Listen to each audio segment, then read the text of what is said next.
Hello, boys and girls. Welcome to another story time with DK Schoolhouse. Today we're going to be reading the story called The Country Mouse and the City Mouse, based on the fable written by Aesop. The Country Mouse and the City Mouse. Now, this story was retold by Karen Jennings and Mark Pierce. And there you can see we have the Country Mouse and the City Mouse. Emma, a humble country mouse, beamed with pride at her vegetable garden. The radishes, potatoes, and carrots and beans were in full bloom. "What a spectacular garden I have this year!" she exclaimed. "I must invite my cousin Henry from the city to join me for a grand harvest feast." There she is in her comfy little country house. I'd like to live there. Emma went into her snug home beneath the roots of an old oak tree. She sat down at her desk and wrote her cousin a letter. "Dear Henry, please come to my home in the country for dinner next time." A week later, there was a knock at the door. "Hello, Aunt Cousin," Henry said with a big smile. "Thanks ever so much for inviting me. It's nice to be away from all the hubbity-bubbity-bub-bub of the city." "I'm so happy to see you, Henry," Emma said. "I hope you brought a big appetite with you." "That I did, but that's not all. I also brought you a present." Henry handed Emma a large gift. "Oh, how wonderful!" Emma gasped. She ripped off the wrapping paper and stared at her gift. "What is it, Henry?" "A back scratcher," Henry declared. He grabbed it and started scratching his back. "Clever, huh?" "Thank you, Henry. You city mice have all sorts of marvelous things that I can't even imagine." Can you see what it really is, boys and girls? That is a toothbrush, but he's going to call it a back scratcher. So, okay, just make sure you are using your toothbrush to brush your teeth. "You must be hungry after your journey," Emma said. "Dinner's coming right up." "My 4 favorite words," said Henry, licking his lips. Emma set down large steaming bowls of freshly cooked vegetables on the table. The 2 mice cousins enjoyed a delicious meal. "Your fresh vegetables and clean country air make me as happy as a mouse in a cheese shop," Henry said. You see, they're having a great dinner together. "Thank you, Emma," said Henry. "That was a splendid meal. Now, what's for dessert?" "Dessert? Oh, no," Emma exclaimed. "I meant to pick a big basket of fresh berries, but then I started cooking and forgot all about dessert." Emma looked around her kitchen frantically for something she could serve. She spied a parsnip and picked it up. Do you know what a parsnip is? It's sort of like a radish, and it's quite spicy and not something we eat for dessert. "Henry, dear, wouldn't you like some parsnips for dessert?" she asked hopefully. "Parsnips, ha ha ha ha," Henry laughed, "are not for dessert. Why don't I run to the corner store and get us something sweet?" "The what?" Emma gazed at him curiously. "The corner store. Don't tell me you don't have a corner store." "No, cousin," Emma giggled. "Here in the country, we grow all our food." "I thought gardening was just a hobby," said Henry. "Grow your own food? I couldn't do that. The only thing I would grow is hungry." See, she is there with her big parsnip. And Henry doesn't look very happy about being offered a parsnip for dinner.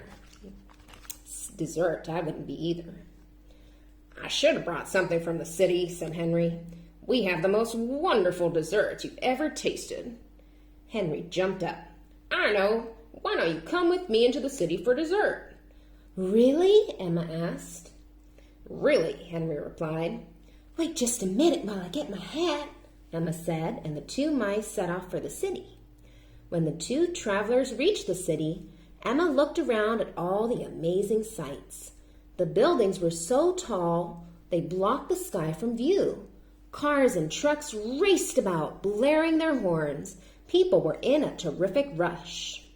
And you guys know what it's like to be stuck in traffic, right? It's not very fun. "What a busy place the city is," Emma remarked.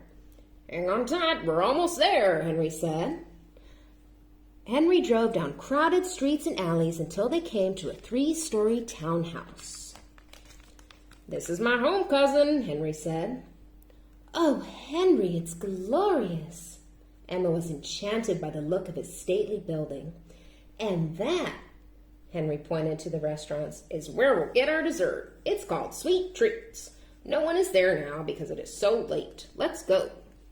Emma and Henry scurried under the front door of the Sweet Treats and ran into the kitchen. Uh-oh, doesn't look like they're supposed to be there, does it? Dessert, Henry said, pointing to the cart that towered over them. They ran up the tablecloth and onto the dessert cart. But I don't think they're supposed to be there. Whoa, look at that. That is a lot of sweet treats and desserts, but let's see what happens. Where are they? Can you see Henry and Emma? Right there. Teeny tiny next to all that big human food. The cart was filled with the most colorful, fancy foods Emma had ever seen. There were layer cakes, pink frosted cakes, cupcakes, chocolate eclairs, cheesecakes, and pies of all kinds. There, Henry declared. That was worth the climb, wasn't it? Emma nodded, amazed and out of breath. Don't just look, cousin. Eat away. Henry dug into a cheesecake decorated with raspberries. Emma scooped out a chunk of layer cake and nibbled. She had never experienced anything like it before. She was dizzy with delight. Oh my, she said. I told you, Henry smiled. The city is the best. Suddenly they heard a loud meow. What was that? Emma nearly leapt out of her mouse fur. That's the cook's cat, Pierre. We better run before he catches us in here. They scrambled down to the floor. But there was Pierre, waiting for them with sharp claws and barred teeth. Meow. Ooh, ooh, ooh, ooh, ooh. Run, yelled Henry. Pierre swiped a paw at them as they dove under the stove. The back door, Henry gasped for breath. We have to make a run for it. Ready when you are, cousin. Emma and Henry dashed out from under the stove. But Pierre flew through the air. His paw landed on Emma's tail. She was trapped. Help! Cried Emma. Emma looked up into the big, glowing eyes of the cat. Slyly, the cat smiled as he raised one paw over Emma's head. Suddenly, Henry leaped through the air, grabbing onto the cat's whiskers, and began swinging back and forth. Meow! Pierre yowled. He lifted his paw to swipe the little mouse that was causing him such great pain, and Emma was free. Henry let go of Pierre's whiskers at just the right time and slid across the kitchen floor, under the back door and into the backyard. Emma scampered out right behind him. Can you see there? They're getting out just in time, and the cat's still hurting from when Henry pulled on his whiskers. Now, who can read that? Rufus, it says. There's a dog. Can you see Henry and Emma? Right there. Follow me under the fence, Henry said. Once we get across the yard, we're home. In the yard, Henry whispered, shh, as he pointed to a large snoring dog sleeping in his doghouse. That's Rufus. He doesn't lack mice. Slowly, they tiptoed past Rufus, trying not to wake him. But Rufus opened his eyes and spied Emma and Henry. Uh-oh, there he is with his eyes wide open. Rufus growled at them. Come on, cousin, hurry, Emma said. The two mice dashed to the house as Rufus bounded after them. Once inside, Emma and Henry stopped to catch their breath. Finally, Henry said, we're home. Emma collapsed into the first chair she could find and let out a big sigh of relief. Henry smiled and said, So, wasn't that the most heavenly dessert you ever tasted? Yes, cousin, it was. But are you sure it was worth all that danger? I don't think I'll get to sleep tonight after all that excitement. I'll get you a cup of tea, Henry said. That'll help you settle down. So can you see there? Emma's exhausted. And Henry's getting her a cup of tea. He doesn't seem tired at all. Henry, Emma said as she drank her tea, the city life is exciting, but it isn't for me. I prefer the country where a mouse can eat in peace.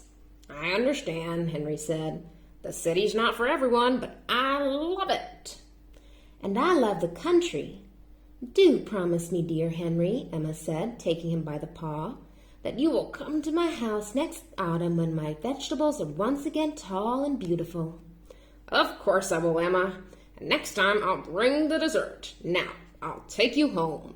Vroom, and off they go in his red Cadillac. The next evening, while Henry went out for a night of dancing in the big city, Emma settled in for a homemade meal of turnip and cabbage stew, followed by a nice, quiet cup of tea. Ah, she sighed, there's nothing like the country. The end. I hope you enjoyed that story, boys and girls, and I'll see you next time. Bye.